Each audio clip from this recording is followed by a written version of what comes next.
CVP analysis में हम concept पढ़ते हैं ब्रेक इवन एनालिसिस का। और ब्रेक इवन एनालिसिस स्टडी होती है कॉस्ट, वॉल्यूम एंड प्रॉफिट की, जिसमें हम एक पॉइंट निकालते हैं जहां पे फर्म उस सेल लेवल पे पहुंच जाती है जहां पे उसको ना तो प्रॉफिट हो रहा होता है ना ही नुकसान हो रहा होता है। तो उस पॉइंट को हम कहते हैं ब्रेक इवन पॉइंट।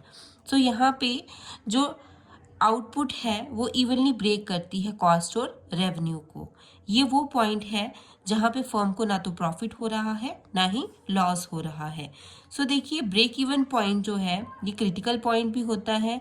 इसको हम बैलेंसिंग पॉइंट या इक्विलिब्रियम पॉइंट भी कहते हैं।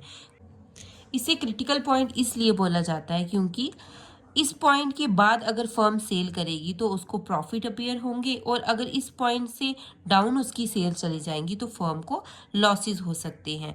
तो टू मेथड्स हैं ब्रेक इवन एनालिसिस के। First one is algebraic method और second one is the break even chart. So break even point equal to fix cost upon contribution per unit, और by using PV ratio fixed cost upon PV ratio. Okay, break even sales equal to break even point into break even sale. So stay tuned for more updates.